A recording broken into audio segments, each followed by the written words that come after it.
હા એ બાપા માંડ આજ તો કામ પયતું અને કેટલું બધું જમવાનું પડ્યું હતું. હા એ સારું થયું દઈ દીધું ઓલા બેનને. ખોટું ખોટું ફેંકી દેવું પડે કેટલું મોંઘા ભાવનું જમવાનું હતું. શું કરવું? શેનું જમવાનું? તો કાલના જમવાનાની વાત કરે? હા ઓલું કાલે નહોતા આપણે લાવ્યા બહારથી જમવાનું, રેસ્ટોરન્ટમાંથી બધા મહેમાન આવ્યા ત્યારે કેટલું જમવાનું પડ્યું હતું. ખોટું ફેંકી દેવું એની કરતા કોક બિચારા ખાઈ જાય તો સારું. એટલે મેં ઓલા બેન આવ્યા હતા ને આજે કામવાળા એને બધું દઈ દીધું. તેવું કાલનું જમવાનું ઈ બેનને આપી દીધું? હા કાલનું કેટલું બધું પડ્યું હતું, કેટલું મોંઘા ભાવનું હતું. એમ ફેંકી થોડી દેવાય, ખોટું બિચારા ખાઈ જાય. ઈ તો પેલા લઈ જ નહોતા જાતા, આ તો પરાણે મેં આપી દીધું. મમ્મી એવું જમવાનું કોઈ ન અપાય. એમાં કઈ હોય તો એની તબિયત બગડી જશે તો? અરે કાંઈ ન થાય, એમાં શું તબિયત બગડી જાય? કેટલું સારું જમવાનું હતું અને કેટલું મોંઘા ભાવનું. આવું જમવાનું તો એને કોઈ દી જોયું નહીં હોય, જિંદગીમાં કોઈ દી નહીં જોયું હોય. પહેલી વાર એને આવું જમવાનું ખાધું હશે. તો આવું મળે છે તો દઈ જ દેવાય ને, એમાં હું. મમ્મી જમવાનું કાલનું હોય અને ખબર નહીં હોટેલ વાળાએ ક્યારે બનાવ્યું હશે. અરે મમ્મી હાંજનું બનાવેલું રાખ્યું હોય, પછી આપણે જ્યારે જઈએ ને ત્યારે ખાલી બધું તળીને બધું કરીને આપી દે આપણને. એમાં શું થઈ ગયું? એ તો જો સવારનું કાચું પાકું એ તો બનાવેલું હોય અને એ તો બીજી વાર બનાવવાના જ છે ને, એમાં શું થઈ ગયું? અરે મમ્મી સવારનું બનાવેલું હોય એ કાચું પાકું હોય, બીજી વાર તળે 2-3 વાર તળે ખરાબ થઈ ગયું હોય નો અપાય. એમાં શું ન અપાય? એમાં શું વાંધો? એ તો બનાવે તો છે તેને કેટલું સરસ હતું, કેટલું ટેસ્ટી હતું. તો એમાં શું થઈ ગયું? એને દઈ દેવાય, ખોટું આપણે ફેંકી દેવું?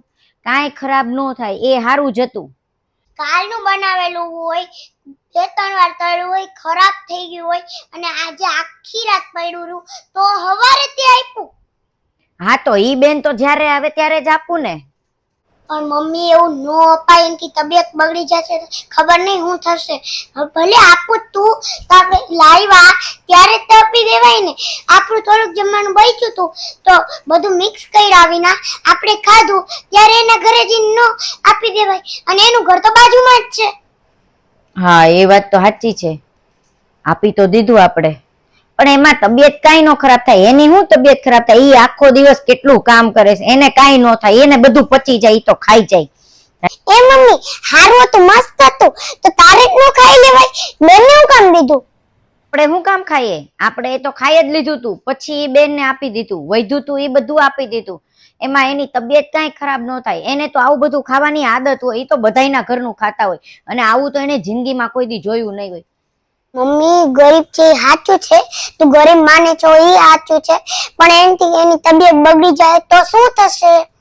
ભલે મમ્મી બધા ઘરના કામ કરે છે, બધું કરે છે, કામવાળા છે, એ વાત સાચી છે, પણ એને જમવાનામાં એને ફેરફાર ન કરાય. એને તાજું અને મસ્ત જમવાનું અપાય. આપણે જેવું ખાઈએ છે ને એવું જ એને અપાય. એને વાસી જમવાનું ન અપાય. જેમ આપણે વાસી ન ખાઈ શકતા એમ વાસી ન ખાઈ શકતા. આપણે માણસ છે એમ જ માણસ છે.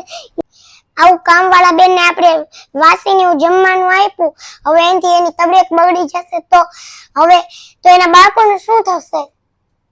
હા તારી વાત તો સાચી છે. આપણે જેવું તેવું ને વાસી જમવાનું એને આપી દઈએ છીએ ગરીબ સમજીને, પણ આપણે એવું ન કરવું જોઈએ. જે ને તે બધું એને આપી દઈએ છીએ. આપણે સમજવું જોઈએ કે એ માણસ છે.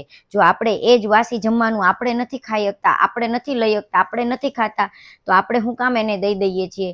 સાચી વાત છે. મારા જેવા ઘણા હશે કે જે લોકો પૈસા બચાવવા અથવા તો ખાવાનું ફેંકી ન દેવું પડે અને ખાવાનું બગડે નહીં એ માટે થઈને કાચું પાકું વાસી અને ગમે તેવું જમવાનું એના કામવાળાને દઈ દેતા હશે. એ એવું નહીં સમજતા હોય કે આવું જમવાનું કોઈને ન દેવાય, પણ આવું જમવાનું આપણે એને દઈએ ને તો એનાથી એની તબિયત ખરાબ થઈ જાય. કારણ કે આપણે જો આ જમવાનું નથી ખાઈ શકતા તો આપણે બીજાને શું કામ દેવું જોઈએ? તારી વાત સાચી છે. આજે મને સમજાઈ ગયું છે કે આવું જમવાનું એને નહીં દેવાનું. તો જોયું ને, આજે મને સમજાઈ ગઈ એક વાત કે આપણે જેવું કાચું પાકું વાસી જમવાનું આપણે ગરીબોને, આપણા કામવાળા જે ઘરે આવતા હોય એને ગમે તેવું જમવાનું બધું દઈ દઈએ છીએ. આપણે એવું ક્યારેય નથી વિચારતા કે એનાથી એની તબિયત ખરાબ થઈ જશે.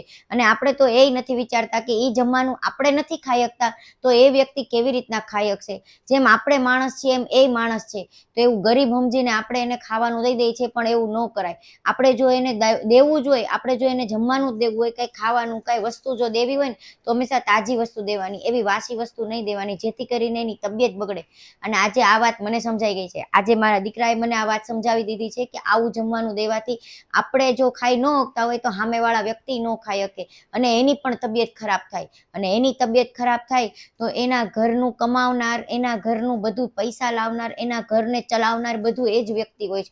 તે સાચું કીધું. આજે મને આ વાત સમજાઈ ગઈ કે એને આવું વાસી ને ખરાબ જમવાનું આપવાથી જો એ બેનને કાંઈ થઈ જશે અથવા તો એના બાળકોને જો કાંઈ થઈ જશે તો એ બધા ઘરનાનું શું થશે, બાળકોનું શું થશે, અને એના બેનને કાંઈ થઈ ગયું તો એના બાળકો ક્યાં જશે અને શું કરશે. આજ મને ખબર પડી ગઈ. હવેથી હું આવું જમવાનું ક્યારેય એને નહીં આપું. હવેથી વાસી જમવાનું ક્યારેય નહીં આપું. હંમેશા આપણે જે ખાઈએ છીએ એ જ જમવાનું આપીશ અને હંમેશા બચેલું કે વાસી જમવાનું નહીં આપવું. અને કાયમ માટે હું તને કહું છું કે હંમેશા હું એને તાજું જ જમવાનું આપીશ. સારું થી મમ્મી, હવે તો સમજી ગઈ. હવે છે ને એવું કોઈ દી કામવાળા બેનને ન આપતી. મારો વિડીયો ગમ્યો તો લાઈક કરજો, શેર કરજો, કમેન્ટ કરજો. બાય, મળીએ આવતા વિડીયોમાં.